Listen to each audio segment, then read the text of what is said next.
Hola a todos y todas y bienvenidos y bienvenidas a Revisiones Distópicas, el podcast de relleno en el que hablamos sobre algunas novelas de corte distópico.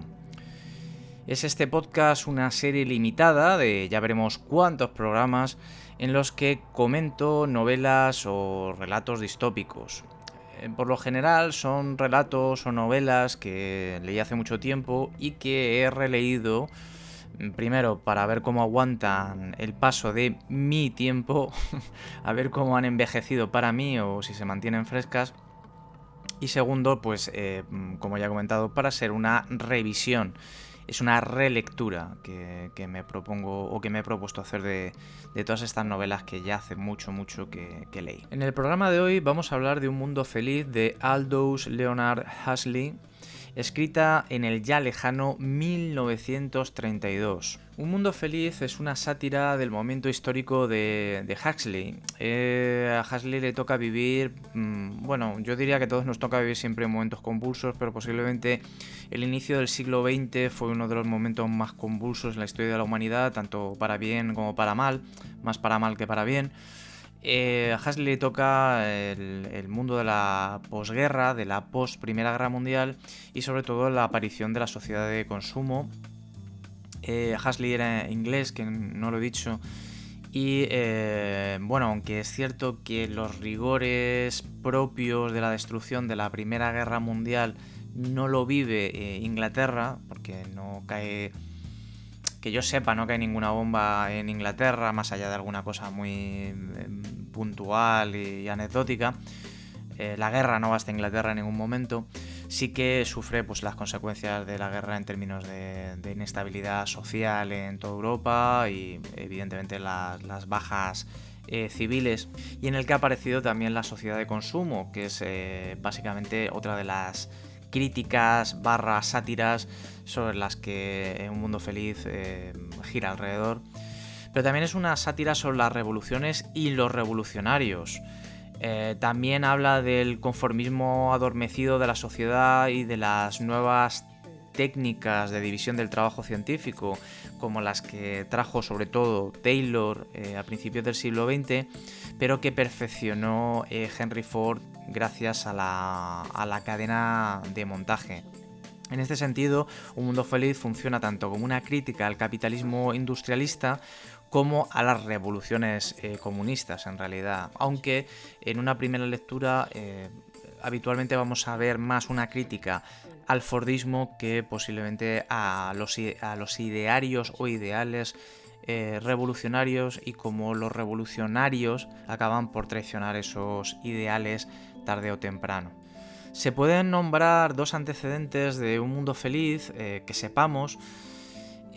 Uno de ellos es When the Sleeper Wakes, que es una novela un poco oscura de H.G. Wells. No digo oscura porque sea difícil, sino porque en realidad es una novela bastante complicada de encontrar. Parece ser que para encontrarla uno se tiene que ir a las obras completas. Creo que no hay demasiadas ediciones de esta novela por separado, que en castellano se ha traducido en algunas ocasiones como Cuando el durmiente despierta, o, esto lo he visto más, Cuando el dormido despierte.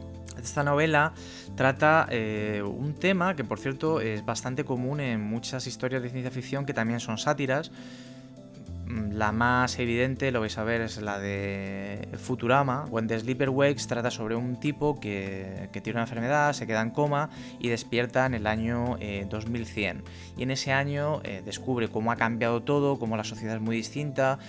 Otro de los referentes es en la novela Nosotros, de Yevgeny Zamyatin, del 1924, que también es a su vez un antecedente reconocido por George Orwell de 1984, ¿no? Esta novela la leí hace muchos años y es una que creo que no voy a traer aquí nunca porque no me gustó demasiado, pero sí que tiene bastante en común con sobre todo 1984.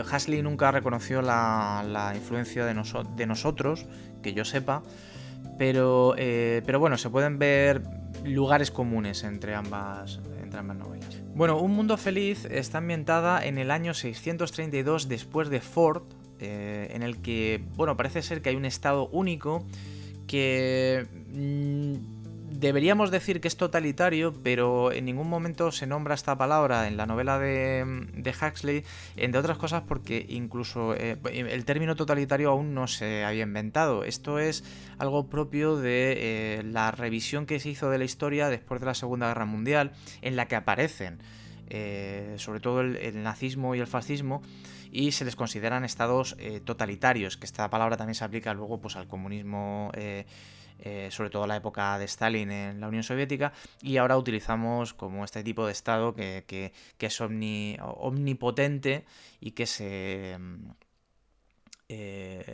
involucra de una manera tal en los asuntos del ciudadano que le deja poco margen de acción, ¿no? Por decirlo de una manera así un poco rápida. Pero no existía este término cuando Huxley escribe esta novela en el año 32, pero entendemos que es una especie de estado totalitario porque es exactamente igual en cualquier parte del mundo y funciona de la misma manera. No se sabe muy bien cómo se ha acabado en este punto, pero en algún momento de la novela se habla de algo como que ha habido grandes periodos de inestabilidad, y se nombra algo muy específico que es la Guerra de los 9 años, en la que caían del cielo bombas de Anthrax. Bueno, se nos da a entender que un mundo feliz la novela se llama Un Mundo Feliz, y el mundo es feliz precisamente porque se ha alcanzado cierta estabilidad. Hay una característica un poco extraña en este mundo, y es que todo el mundo idolatra tanto a Ford, a Henry Ford, el constructor de coches, como a Sigmund Freud. De alguna manera en inglés Ford y Freud se pronuncian de manera similar, entonces algunas veces los personajes de la novela dan gracias a Ford y otras veces parece que están dando gracias a Freud. Entonces hay una especie de juego simpático debido a este carácter de sátira que tiene la novela, que hace que a veces sea difícil saber si se está refiriendo al padre del psicoanálisis o al padre de la producción en masa de objetos de consumo. Pero esa confusión no es, desde luego, dejada al azar, sino que tiene que ver un poco con el trasfondo de la concepción deshumanizada de la realidad y de la construcción del ser humano como máquinas. Existe una iglesia, que es la iglesia de Ford. O sea, Ford sí que tiene un peso en la historia del mundo de la novela. De hecho, he comenzado diciendo que la novela se ambienta en el año 632 después de Ford, y es porque el calendario ya no es ni juliano ni gregoriano, sino que es un calendario fordiano. Se entiende que sería el año en el que nació, el año 0 sería el año en el que nació Ford. Lo importante de la novela es que aquí todo el mundo es feliz, de ahí el nombre en castellano de Un Mundo Feliz, ¿no? Y es feliz porque está condicionado para serlo. Hay un condicionamiento genético y psicológico durante el crecimiento del feto fuera del útero materno, porque la gente ya no nace, no nace del vientre de una mujer, sino que se crían en factorías directamente. Y si en un momento determinado hay alguien que no es feliz, pues siempre puede recurrir a tomarse una pastillita de Soma, que es la droga oficial, y arreglarlo. Si te quedas corto de Soma, pues lo que haces es alegrarte. Y si te pasas mucho, pues lo que te produce es un viaje psicodélico, que son como una especie de vacaciones. La sociedad de Un Mundo Feliz es una sociedad de castas, que está dividida desde el nacimiento entre los más aptos y los menos aptos, y cada uno está dedicado a un trabajo específico. Esta sociedad está dividida entre los alfas, betas, deltas, gammas y épsilon, siendo el alfa, digamos, la clase más privilegiada, y los épsilon los menos inteligentes y condicionados a trabajos más desagradables. Es importante decir que cada uno ocupa este lugar desde su nacimiento. Son clones que no necesitan ser gestados, como he comentado anteriormente, y se les condicionan para que cada uno acepte el papel que les toca. Y son felices siendo como son. En ningún momento hay un épsilon que se plantea cómo sería ser un alfa o tener la vida de un alfa, porque ellos ya son felices. Vamos, que uno espera que en cualquier momento esto sea el arranque de una película de Pixar en la que uno de estos clones decide expresar su individualidad y realizar una especie de camino del héroe para demostrar que las sociedades de clases están mal y que cada uno tenemos nuestro... No debe ser la sociedad la que nos ponga un papel en la vida, sino que tenemos que ser nosotros los que elegimos nuestro camino, bla, bla, bla, bla. Bueno, esto no pasa, pero sí que sucede que aparece un personaje que es el de Bernard Marx, que es un alfa que salió un poquito mal y es rechazado tanto por los alfas como por los betas, y que trabaja como psicólogo en una de estas fábricas de bebés. Cuando digo que salió un poquito mal, es que parece ser que todos los alfas tienen una altura determinada y un aspecto físico específico, y este Bernard Marx, cuando estaba siendo condicionado y creado, bueno, en algún momento debió de introducirse un líquido que no debía ser el suyo y es un poquito más bajo y fisionómicamente es ligeramente distinto también al resto de los alfas, lo cual le produce que los alfas no le vean como un igual y los betas pues tampoco, entonces está como desubicado en cierta manera. Obviamente este personaje sí que está, como si fuera un personaje de Pixar, está descontento con la sociedad en la que vive y constantemente parece que clama por una revolución en busca de lo auténtico. Por ejemplo, no está contento con cómo la sociedad está estratificada, no le gusta drogarse con el soma, esta especie de droga oficial para que te... bueno, que te elimina esos pequeños problemas que puedes tener si estás un poco triste o algo así por el estilo.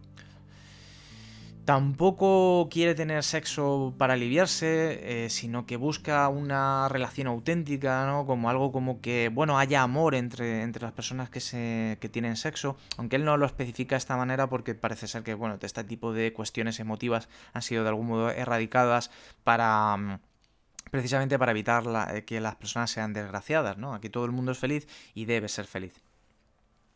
Pero bueno, hay que decir que una cosa muy interesante de esta novela es eso, es que precisamente todo este tipo de relaciones que nosotros consideramos como estables en una sociedad entre comillas sana, pues aquí no existen, ¿no? Entonces en el sexo, por ejemplo, pues bueno, es una cosa que hace la gente para aliviarse y que nadie tiene una pareja estable, sino que, bueno, pues quedas un día con una persona, tienes una relación con esa persona, luego quedas con otra, tienes una relación con esa otra y después paz y aquí gloria.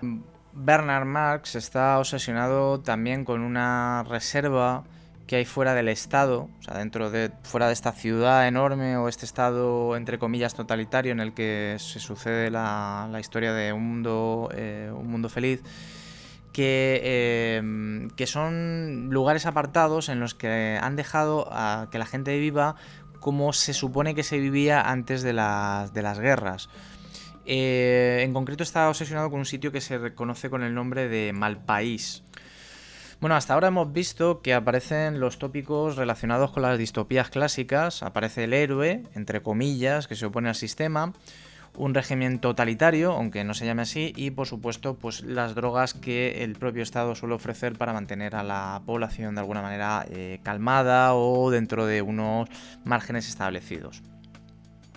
Sucede también que Bernard Marx quiere tener una de estas relaciones auténticas que comentaba antes con una beta plus que está bastante integrada en el sistema, que se llama Lenina. En un momento determinado, Bernard Marx convence a Lenina para visitar este lugar que se llama Malpaís fuera de la ciudad.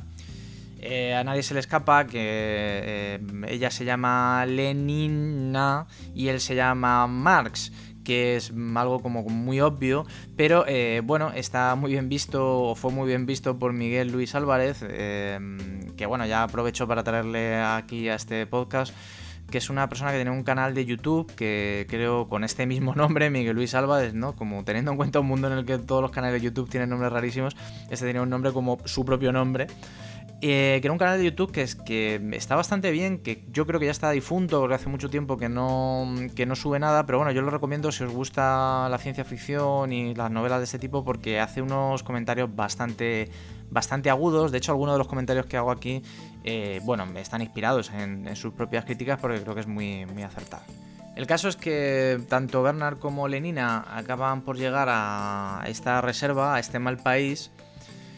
Y bueno, Lenina no tiene muy claro qué es esto de las vacaciones, porque para, bueno, esta gente que claro, si es feliz siempre y está contenta haciendo su trabajo, pues este concepto de las vacaciones básicamente no existe. Esto de irse por ahí a ver cosas, pues no tiene sentido.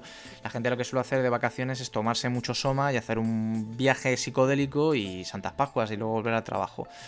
Entonces Lenina no entiende muy bien que esto consiste también en pasear y mirar cosas, ¿no? Como hacemos nosotros ahora. Pero bueno, el caso es que allí Bernard conoce a una persona que va a ser llamada en la novela El Salvaje, aunque tiene un nombre que es John, que, bueno, descubres que es el hijo no reconocido de un alfa, que, bueno, una mujer que trabajaba dentro del sistema se quedó embarazada de un alfa, ella no lo era, creo que era una delta o algo así por el estilo, y acaba viviendo fuera del sistema literalmente, o sea, en una de estas reservas. Entonces este chaval es medio... Bueno, nació, ojo, de parto natural, que es algo ya inconcebible. Y de alguna manera, al ser un hijo de un alfa, este puede volver a la reserva. O sea, puede volver de la reserva a la ciudad. De este modo, Bernard Marx le convence y le vuelve a llevar a la ciudad para que todo el mundo vea cómo es uno de estos individuos que vive allí. ¿Por qué le lleva? Bueno, también hay un interés genuino por parte de John de conocer qué hay en la ciudad y un poco conocer de algún modo sus orígenes, porque bueno, es algo como que a todos nos interesa. Pero ha leído todas las obras completas de Shakespeare y está obsesionado con Shakespeare, ¿no? Es un tipo como que ahora diríamos que es como muy culto, pero que en la sociedad en la que vive la gente de un mundo feliz pues no lo considerarían. Hay algo aquí bastante interesante, y es que cuando vuelven a la ciudad, la novela pega un giro en el punto de vista y la perspectiva de Bernard Marx, que hasta ese momento más o menos ha sido el protagonista y ha sido la figura en la que el narrador está centrándose todo el rato, deja de serlo y pasa a ser este John, o Mr. Salvaje, como le llaman en la ciudad, el protagonista de la novela. Teniendo en cuenta de que Huxley utiliza muchos puntos de vista, constantemente está saltando de un personaje a otro, pero básicamente el que lleva la acción ya es John y no Bernard Marx. El problema que tiene John es que es incapaz de integrarse en esta sociedad de ninguna manera porque la desprecia profundamente. No entiende cómo puede haber esa falsa felicidad en todos, cómo pueden recurrir a las drogas, cuán de vacíos están cada uno de ellos. Y aunque Lenina está profundamente enamorada de él, de hecho, Lenina se sorprende porque este salvaje le ha traído unas emociones que no creía que existiesen, incluso le ha traído la infelicidad de sentirse rechazada, algo que no existía dentro de los esquemas de esta sociedad, ¿no? El rechazo amoroso. Incluso otros personajes también muy integrados se acercan de una manera muy especial al salvaje para que les descubra esas cosas que son incapaces de descubrir por ellos mismos. Bueno, pues a pesar de todo esto y la notoriedad que alcanza esta persona dentro de esta sociedad, él no es feliz, es profundamente infeliz con su situación y en un momento determinado decide, cansado de todo y de cómo funciona el mundo, acaba suicidándose. Vamos a hablar ahora de algunos de los temas o de que tiene un mundo feliz. Como siempre, pues no voy a hablar de todos, me centraré en alguno y poco más. Bueno, una de las características, como ya he dicho, es que es una sátira. Entonces, como buena sátira, tiene bastante humor. Es cierto que no es una novela que te vas a estar riendo de cabo a rabo, pero tiene momentos bastante divertidos si pillas el tipo de humor que Huxley pretende impregnar su obra, ¿no? O sea, con la que impregnar su obra. Pero bueno, a mí me parece divertida. Yo creo que tiene momentos bastante graciosos, sobre todo por el choque que existe entre el mundo tal y como lo conocemos y el mundo que nos presenta la novela. Seguramente hubiera sido más divertida leerla en la época en la que se publicó, porque hay muchos chistes que seguramente hubiéramos pillado mejor en el momento. De hecho, muchos de los personajes que aparecen en la novela tienen relación con personas que existieron en su momento histórico. Hay algunos que son muy obvios, como es el de Henry Ford, o Karl Marx, o Lenin, ¿no? Como hemos nombrado aquí. pero hay otros un poco más oscuros cuyas referencias pues no están tan claras tal vez para un lector contemporáneo, porque son figuras que en su momento fueron muy importantes y en realidad en los libros de historia siguen estando, pero no son tan relevantes como por ejemplo pues eso, Ford o Karl Marx. El título de la novela, en inglés por supuesto, que es A Brave New World, hace referencia a un pasaje de La Tempestad, hace referencia sobre todo a las lecturas que tiene Jon, el salvaje, y que es el que en un momento determinado de la historia lee este párrafo de la Tempestad. Bueno, uno de los temas que no voy a andar mucho es la idea de Jean-Jacques Rousseau, que, bueno, está del buen salvaje, ¿no? Que es posiblemente una de sus ideas más conocidas, del pensador francés de la Ilustración. La idea de que las personas cuando viven fuera del Estado y que están en esta idea del estado de naturaleza, pues antes de que aparezcan las leyes, las normas y nuestras constricciones sociales, normalmente son personas felices felices, productivas y que han florecido como seres humanos. Sin embargo, es la sociedad la que acaba corrompiendo a las personas y convirtiéndonos en mala gente, digamos, ¿no? El ser humano es bueno por naturaleza, sin embargo, es la sociedad la que lo corrompe. En este caso, las reservas vendrían a ser estos lugares donde están los, entre comillas, buen salvajes, ¿no? Esta idea de Rousseau, de gente que es buena y que no tiene ningún tipo de maldad. Lo que pasa es que aquí se contraponen con esa sociedad en la que presuntamente son felices, la gente es feliz. Entonces sería como el buen salvaje que se encuentra con gente que ya es buena. Pero claro, la contraposición que nos pone es que las personas como Jon son buenos porque eligen ser buenos, porque viven en sociedades en las que no se les obliga a ser de una forma determinada, sino que simplemente lo son. En cambio, la sociedad de Un Mundo Feliz, de donde viene Bernard Marx o cualquiera de los otros personajes que salen en la novela, están condicionados a ser buenos, ¿no? Es un poco lo que le pasa a Alex en la Naranja Mecánica. Con lo cual, son sujetos que en realidad son sujetos corruptos, no son sujetos plenos, como podría ser este Jon. Voy a dejar fuera la sátira que hace sobre las revoluciones, cosa que sobre todo personifica el personaje de Bernard Marx, cuando al volver con el salvaje a la ciudad pasa de ser el revolucionario que quiere cambiarlo todo y se transforma en un conformista con la nueva situación de capital social que adquiere gracias al salvaje.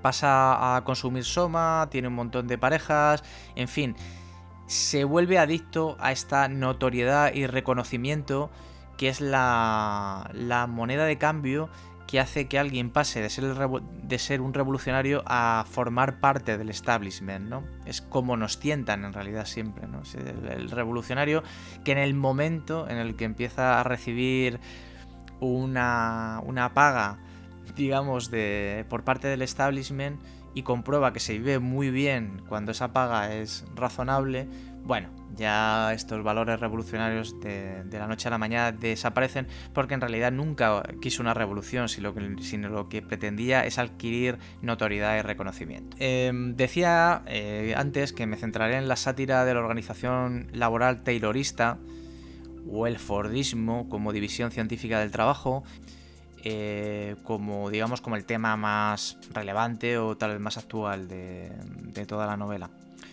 Decir que el Taylorismo fue un invento de Frederick Wilson Taylor de finales del siglo XIX, que creó esta idea del Scientific Management o, como le decimos en castellano, Organización Científica del Trabajo.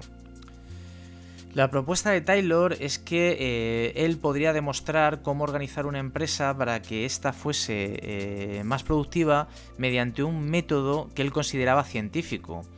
Científico, pues era replicable y mensurable en sus resultados.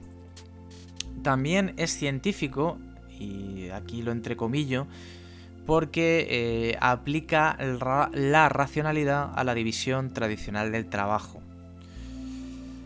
Este aumento o este supuesto, que era un aumento real a fin de cuentas, pero bueno, este aumento en la productividad se basa en dos factores. 1, la especialización del trabajador y 2, en el cronómetro. Sobre la especialización del trabajo, lo que pretende Taylor era compartimentar, o lo que pretendió, vaya, era compartimentar cada uno de los segmentos de la producción de un producto concreto y ahí colocar un trabajador especializado en una función específica, muy concreta.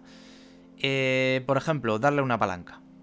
Esa va a ser la especialización del trabajador. Hay que tener en cuenta que la idea de especialización que tenemos en la actualidad no tiene tanto que ver con esta idea de especialización, ¿no? La nuestra es como algo que es muchísimo más compleja. Un trabajador especializado es alguien que efectivamente hace una tarea muy específica y muy concreta, pero que requiere unos conocimientos elevados en esa materia. Aquí no, aquí la especialización es muy rápida, pero debe ser especialista en eso concreto. Por ejemplo, insisto, en darle una palanca.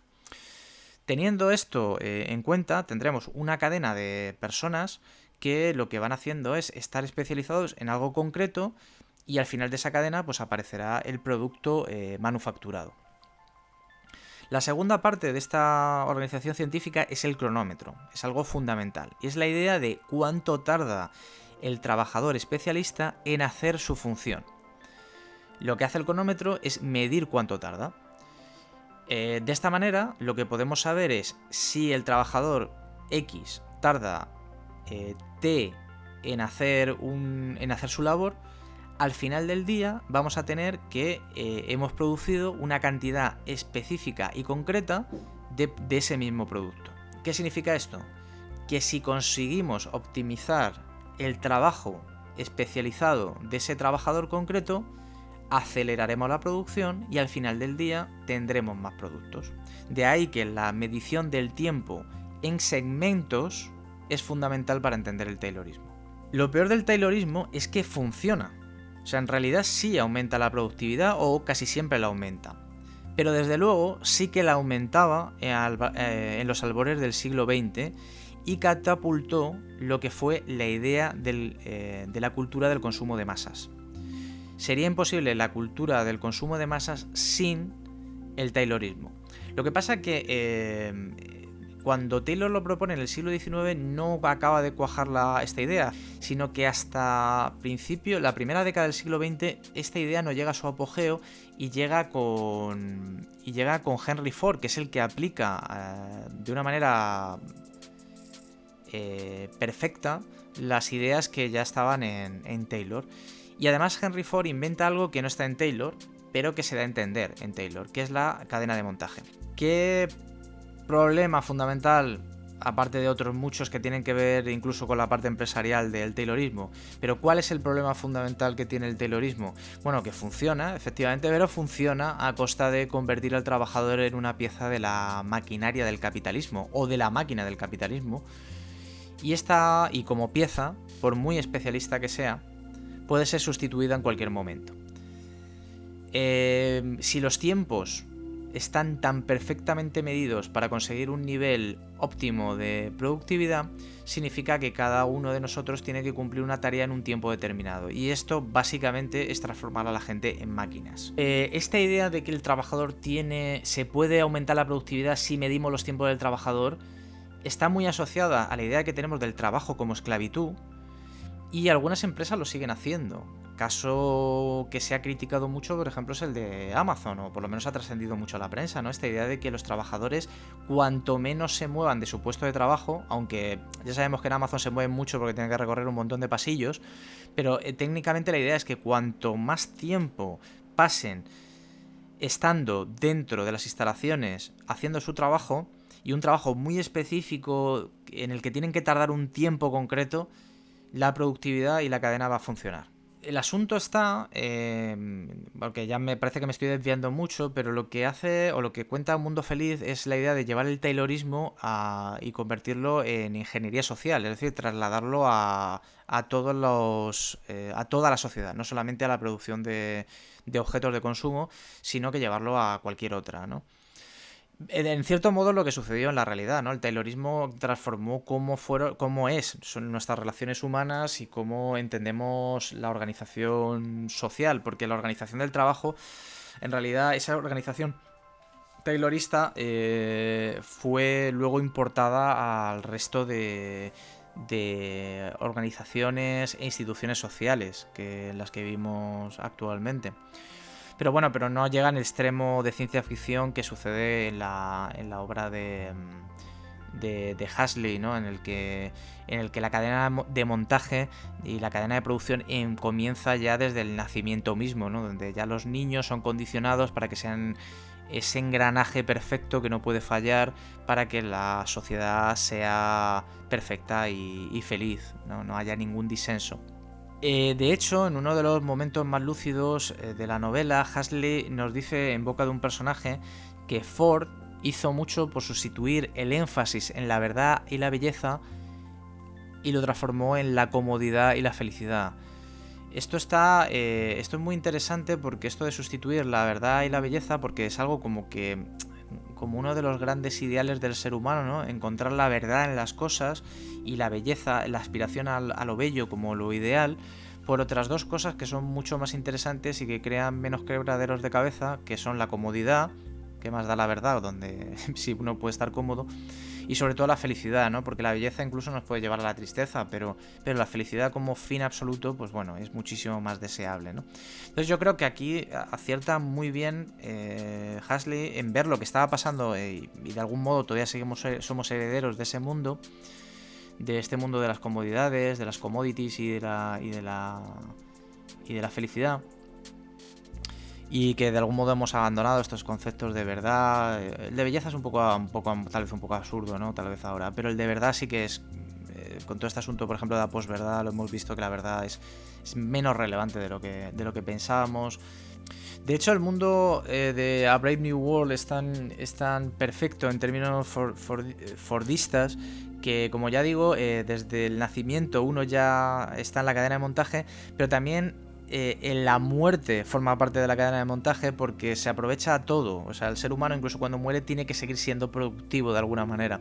Todo lo que se hace es quemarlos en una especie de hornos crematorios que antes de que salga el humo por la chimenea, digamos, de expulsión de humos, toda esa masa corporal se transforma en fósforo. Entonces hay un personaje que se llama Henry Foster, en fin, bueno, Henry Foster, y que habla sobre esto y dice, es estupendo pensar que somos socialmente útiles aún después de muertos, que ayudamos al crecimiento de las plantas.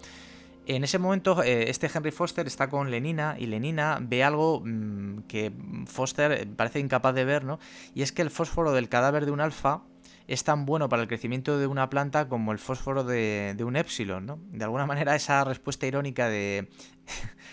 sí, al final somos todos iguales y todos valemos para lo mismo, tiene como una especie de mensaje ahí social comunista enterrado bastante interesante, pese a que, y ahora viene la crítica también a Huxley, pese a que la novela de Huxley es bastante conservadora, o por lo menos es conservadora en sus conclusiones. Hay una reivindicación bastante conservadora en la novela de Huxley, porque en realidad la conclusión es que la manera de volver a un mundo mejor, no a este mundo feliz, sino a un mundo mejor, es tratar de recuperar las costumbres del pasado. Todas estas ideas, tal vez, de Huxley están representadas en el personaje de John el Salvaje, y es un personaje que resulta en realidad bastante cargante, porque es muy moralizante, incluso una manera que ahora en la actualidad nos resulta incluso rancia, ¿no?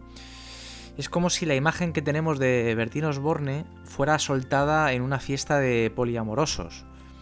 Bueno, ¿creéis que le iba a parecer bien la cosa? Pues yo creo que no, desde luego. Del mismo modo, John es un poco cuñado o un poco Theodor Adorno. Pues, por ejemplo, lleva muy mal que esta gente no disfrute con la alta cultura de Shakespeare y, sin embargo, se conforme con cualquiera de los programas de caca que le ponen por la tele. De hecho, el personaje de John comprende rápido que, por ejemplo, el cine, entre comillas esto de cine, es un espectáculo confeccionado para generar emociones, pero hueco desde dentro, sin ningún mensaje.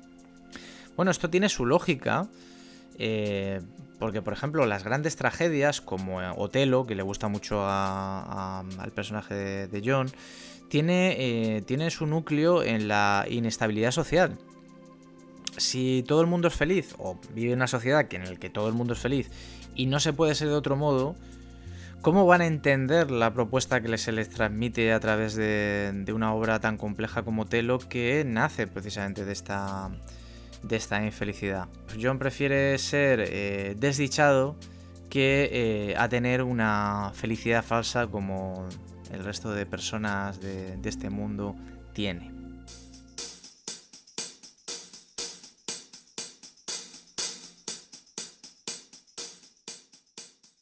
En su momento, Un Mundo Feliz me pareció la peor de las 4 grandes novelas distópicas clásicas, que bueno, ya sabéis que sería 1984, La Naranja Mecánica, Fahrenheit 451 y esta novela, ¿no? Un Mundo Feliz. Y después de la relectura que he hecho, pues me lo sigue pareciendo, la verdad. O sea, ha hecho que me parezca mejor que cuando la leí de joven. Ahora me ha gustado más. Pero bueno, esto también suele ser normal, porque cuando la cabeza está un poco más asentada, pues disfrutas también de detalles que uno no disfruta o no suele disfrutar cuando es joven. Aún así, si tuviera que hacer un ranking entre estas 4 novelas, incluso de las que voy a hablar en otro momento por aquí, si continúo haciendo esto, pues la seguiría poniendo la última. Me gustan algunas de sus ideas, me gusta el humor, me parece que ha envejecido muy mal. Si le quitamos la idea de los clones y el soma, el tema del buen salvaje que es capaz de ver lo malo de la sociedad porque aún se mantiene lejos del sistema, no me acaba de convencer tal y como está contada en la novela. También esta división entre la vida auténtica del salvaje y la inauténtica de los habitantes de la ciudad, pues bueno, tiene su sentido en un momento histórico en el que la ciudad industrial domina y el modelo de la división del trabajo fordista, irracionalista y deshumanizado está trayendo más problemas que soluciones. Es probable que algo de este mensaje todavía siga siendo vigente y actual en muchos sentidos, y creo que por eso es una novela de la que todavía merece la pena leerla y comentarse, pero tal vez no sea un punto tan fuerte y tan elegante, y la manera en la que está escrita, también se hace densa. Se densa no porque en realidad la novela se densa, sino porque en realidad es aburrida en muchas partes. Es cierto, y hay que valorar, que es una novela que plasma el desencanto con su mundo, el mundo en el que se estaba construyendo la novela, ese mundo nuevo valiente, que se aleja bastante, o se alejó bastante de los ideales de progreso que fueron la bandera de finales del siglo XIX.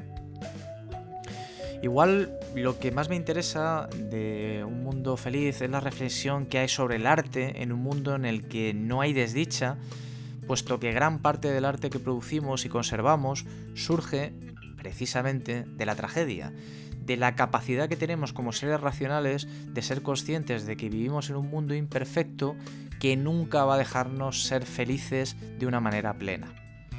Y bueno, pues dicho esto, acabamos con esta reflexión distópica número 3.